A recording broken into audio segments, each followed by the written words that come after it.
world, welcome back to Accelerate and welcome to Richard's Kia EV6 GT. Yeah, now being true petrol heads, this is completely new for us, our first electric vehicle. And what better EV to start with than one that's considered to be a performance EV. With 585 brake horsepower. While most petrol heads scoff at the idea of electric cars, I was always intrigued. The Kia EV6 GT caught my attention as it's almost advertised towards petrol heads, dare I say, with its aggressive styling, big spoiler and proud GT performance mode. The figures are pretty crazy, 585 brake horsepower, 260 brake horsepower more than the ordinary EV6, 740 Newton meters of instant torque. This produces a top speed of 162 mph and a quoted 0 to 60 time of 3.5 seconds, which we will be testing later on in the video. I've got a weird relationship with the styling on this car. I like it and I don't like it depending on the surroundings, the scenery. But what I do want to say is most manufacturers these days create an electric car and they make it look weird just for the sake of being weird to show that it's electric. Some of them over-design them and then Tesla go the opposite route of just making them look so basic. I actually think Kia have nailed the styling on this. The front end certainly does look aggressive. They've got the right amount of detail. One of my favorite points on the front is these aggressive lights with the detailing, obviously your fancy LEDs, everything you'd expect from a modern car. And the quite aggressive looking front bumper as well.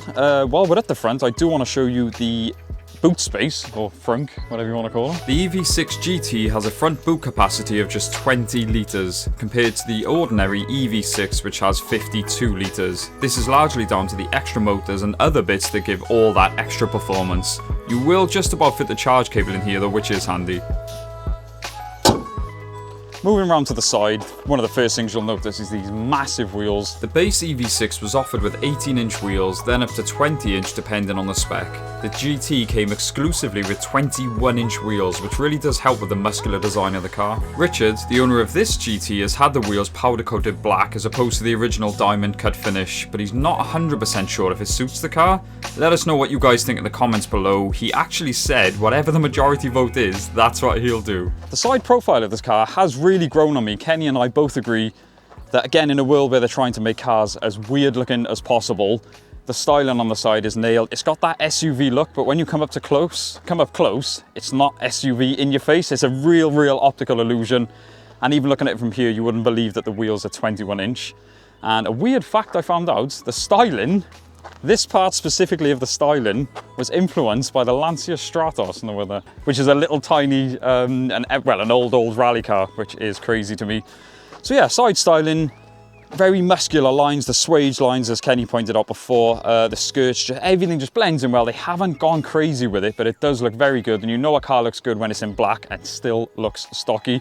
So moving on to the rear, this was the end, I believe, that caused a lot of talking points, and I got to agree, when it first came out, I flat out disliked it because, again, I thought it was a company creating an electric car just to be weird. But it has grown on me, and it was bugging me. I was trying to figure out what this light bar effect reminded me of. It's very Aston Martin DBX. Again, they've had a bit of fun with the styling. You can see the weird sort of crisscross patterns there, sort of like a 3D effect. And when you get up close, the reflections, it is really cool. Weird thing with the GT line, so subtle, the variations from the GT line to the GT itself. There's a few differences on the grills on the front, only if you'd look carefully you'd notice. And on the rear, we've got things like vertical reflectors as opposed to horizontal. So again, unless you were looking, you really wouldn't notice. But again, the back end really is growing on me, and the GT does come with a slightly larger spoiler, which helps, as you'd expect from an electric car. We've got an electric boot. The boot capacity of the EV6 GT is 480 litres as opposed to the 490 in the ordinary EV6. This again is due to the additional motors, so we think it's a worthy sacrifice.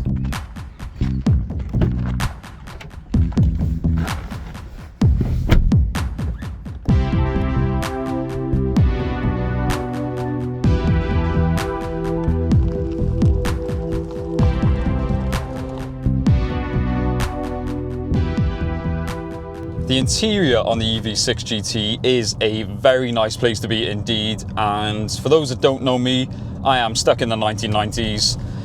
I'm not a big fan of modern cars, and interiors are one of them. They tend to have lost the sort of luxurious feeling. Everything has got to be real space age now. But I do like with this Kia, they've had a bit of fun with it again. The design on the dashboard, they've got this funky design. This steering wheel in front of me, the two-spoke, certainly does take some getting used to, but the feel of it The quality of the leather feels fantastic in your hands. And one thing I'm not a fan of in this car, as with any modern cars, we can't just blame the Kia for this, there are buttons absolutely everywhere. Ironically, the lack of physical buttons on the climate control makes it a bit more of a faff to figure out which buttons you need to press, as you need to actually take your eyes off the road to look at the touchpads. However, one functional modern feature I do like is the rear view camera that's activated whenever you indicate. But as far as the rest of the interior goes, we're all about screens these days. Every car you jump into, it's not a modern car unless it's got 9-foot screens in front of you, and this one is pretty intuitive. It's got all the information you need up front with your range and the battery charge, everything like that, all your details. You've got your sat nav very clear on the screen, and it's got funky things where it even tells you where the power's going if you're in eco mode or sport mode, which we do like. One thing I very much dislike, and I'm not sure if you can disable it on these cars, the heads-up display. I know it's a fantastic bit of technology. I just wish it wasn't so directly in your line of sight. Anyway, that's my annoyances over with the modern cars. Like I said, the rest of the interior, the quality is beautiful. Even the plastics, they've done something to even make the plastics look and feel quality. And the design of this center console really helps because it brings the armrest nice and high. It's not too intrusive, but there's somewhere for your phone. You've got all the important bits there with the gear shifter, but then you've got masses of storage underneath, along with all your electrical points and everything you want from a modern car. The seats you see here are exclusive to the GT. I drove over 100 miles in these bucket style seats and felt comfortable and supported the whole time. Now, I've started off in eco mode. There's a few different modes. You've got eco, normal, sport, and then you've got GT mode. So I always like to start off in the softest mode, so we're in eco. And the range surprised me as well, and same with petrol cars, the range adjusts to how you drive it, obviously. I travelled rather gingerly across 18 miles when I picked the car up and only lost 1 mile of range. But the one thing I will say, this is the first electric car that we've done, and the first electric car I've actually driven properly out on the roads. Overall, relaxing, that is the main word I can say. Obviously you'd consider it close to an automatic, but the lack of gears somehow makes it even smoother and even more relaxing. The only negative with that is you do let lose the sense of speed. So there are times when you may look down and think, oh wow, okay, I'm doing above the speed limit. It's so easy to do. And although you do get a bit of road noise, I mean, we're rolling on 21-inch wheels, and you haven't got the engine noise drowning any of that out. So again, you can't really blame electric cars for that, because we want them quiet, but there's only a certain amount of physics can do for that. The difference is when you hit GT mode, and I mean, Jekyll and Hyde is the first thing that comes to mind, because this is one car. Gone are the days where you press the sport button, a little light comes on, and maybe the throttle response sharpens. This car transforms. Everything goes into ultra hardcore mode. But it does give you the option to fine-tune and change the settings of each thing. Like we've got motor, steering, suspension, even the LSD, obviously limited slip diff being at the rear. And we've got everything now into Sport Plus, and we're going to see now my genuine reaction to how this sporty EV feels when you put it in a sporty situation. Obviously what we're going to do first is launch it, because that's one of the main talking points of this. Oh my god! I'm going uphill and this is nuts! So Kia claim, oh my god, a 0 to 60 time of 3.5 seconds. And I can tell you my internal organs will certainly testify to that. Whew! So obviously straight line, blistering performance, as we'd expect. God, you feel it on your insides. I can feel the pressure at the back of my head. But what it doesn't give me too much confidence in is coming to these things, which are some tight corners. Everything is on its stiffest setting, so okay, it grips a lot better than I thought it would for, considering we are lugging 2.2 tons around. Whew. And when you hit the brakes, we've got bigger brakes than the EV6, even the GT line, but the brakes still could feel a bit sharper. Whew. I mean, it does get your adrenaline going, but we did Rich's FK8 Civic Type R. That thing encouraged you to absolutely push the limits, because it felt like it was there looking after you. The grip was endless. This, I know, is a very different car. The straight line, oh my god, believe what everyone says, this is blisteringly quick. And because of the lack of lag, there's nothing, it's instant torque. you feel it in your soul. That was incredible. But as I said, coming to the corners, okay, it doesn't give you the most confidence because you start to feel the weight the moment you start turning. It's not terrible, and what you've got to keep in mind, this is the point I want to prove, it goes back to that old saying, you can't have everything. I am in a family car that's just below 600 brake horsepower, insane torque and everything like that. Of course there's going to be consequences. That of this is the weight, and like I said, no matter how much power you put into it, weight is the devil for any performance thing. But it's still, you can still have fun. But like I said, it's not, you don't buy this car to break lap records. You can still have enough fun chucking up some roads like that. But I just want to reiterate that performance. Rich said to us, wait till you feel it. He's got a nearly 700 brake GTR.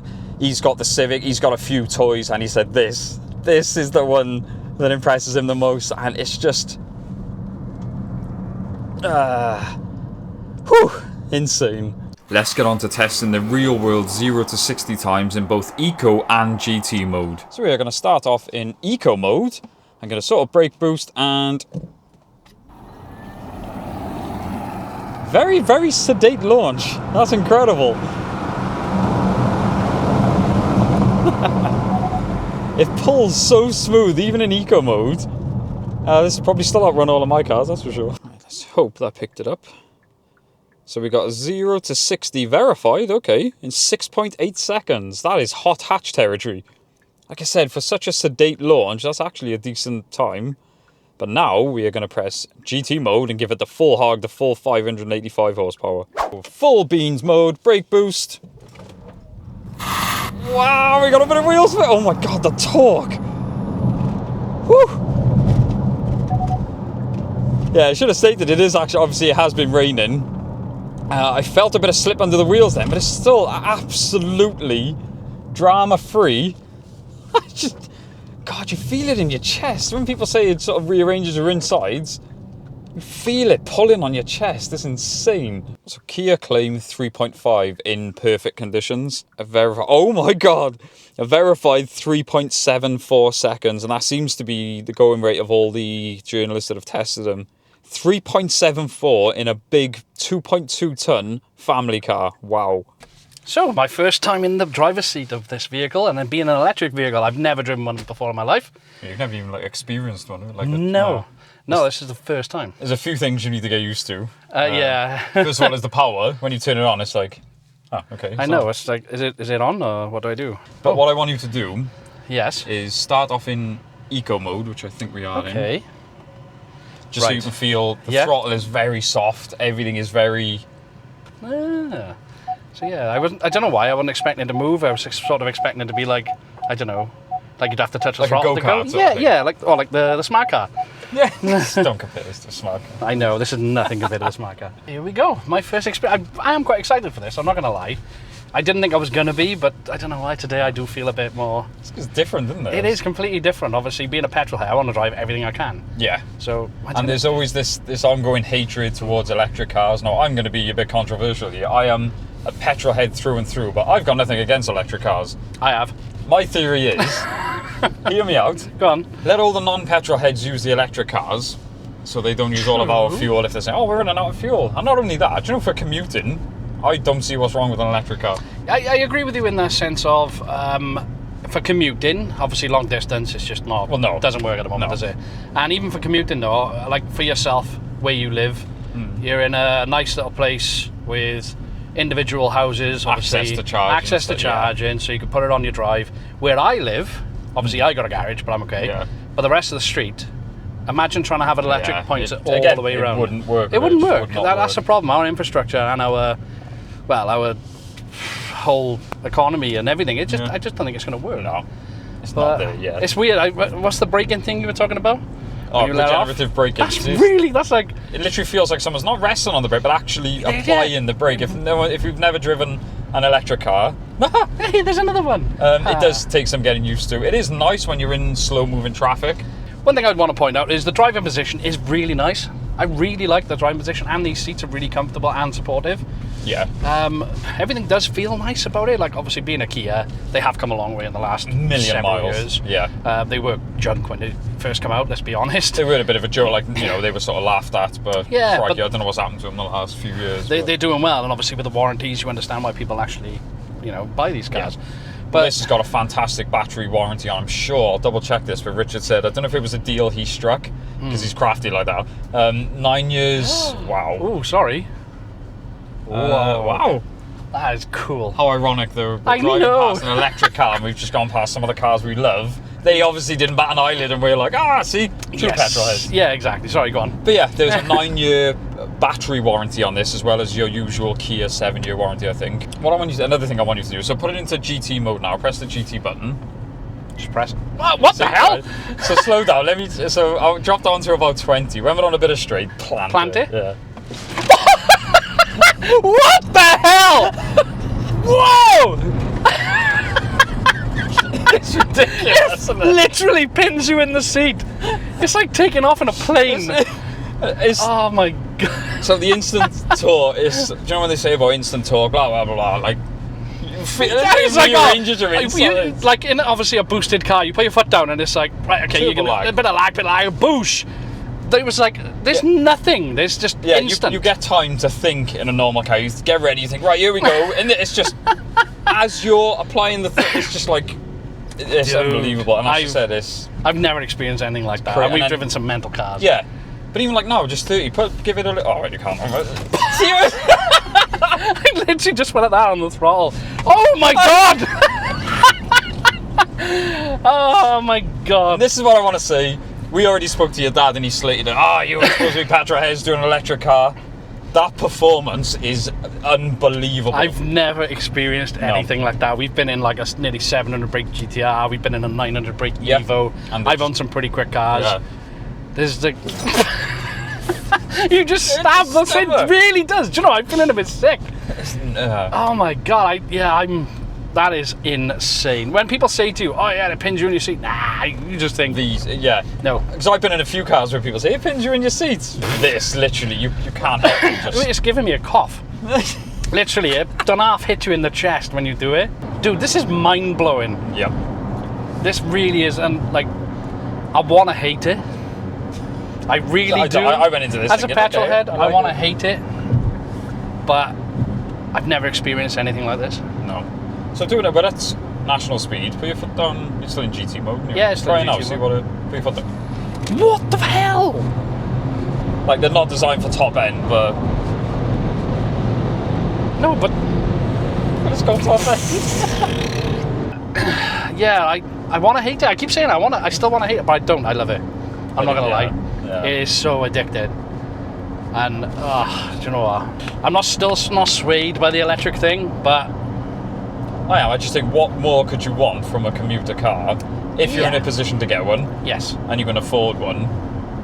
If I can afford one, and like you said, just use it just to potter around if I lived in a city or anything, I'd definitely do it. Yeah. And I never thought I'd say it. That's to say, I don't see the problem with them personally, but you can all hate me if you want. I don't see the issue. Because I got loads of other 90s crap box cars that burn petrol for fun, so I've got that. Yeah. But to get to work, I don't jump in my Mondeo and go, I'm petrol, I got a petrol car. True. No, you are right. Well, I drive the Smart, don't I? Exactly, But no, to have this, like, just to plug it in and off you go, and then to have that... Ow! It hurts! It really hurts! Why? That was our experience as petrol heads of our first electric car, and it's so off the bat mind-blowing. That's all I can say. Everything about it has just been mind-blowing, hasn't it? Yeah, you hear all the hype online of the instant torque and stuff, and it was evident today. Yep. But with both of us, I think. Yeah. Well, I've put over 60 odd miles on this thing today, so I've really gotten acquainted with it. And for me, like I understand why petrol heads hate them, but for me, as I claim to be a petrol head, I really, really like this thing. I do as well. I was always against anything like this. I still kind of am, and if somebody said to me electric, I'd still say no. but I can't deny how good it actually is. Yeah, and like we said, the performance is blistering. It really is. You just can't explain it. No. You know, if you said to someone, it pins you in the seat, you just think of a fast car. It's a completely different level, honestly. If you get the chance, just go and experience it. 100%. But yeah, yeah, if you we'd think like... about buying a new car, then try an electric car. Yeah, go and have a go first. But we were saying in the car one day, if somebody's got obviously another electric car, non-performance one, just, to compare it to, that would be fantastic. Brilliant. And obviously we want to say a massive thank you to Richard. As always, the guy is an absolute legend, just chucks us the keys, lets us take it for the day. Yeah, I mean, this is a serious bit of kit, expensive bit of kit, so we love the fact that you guys have now got this trust. This is why we do look after, we cherish every vehicle that we get our hands on. Exactly. But yeah, we are so grateful, and thank you guys so much for watching. Don't forget to like, comment, subscribe. We will see you in the next one. Electric vehicles suck. Yeah. No, they don't actually. Well, they hate you because I got to edit now. My net's killing.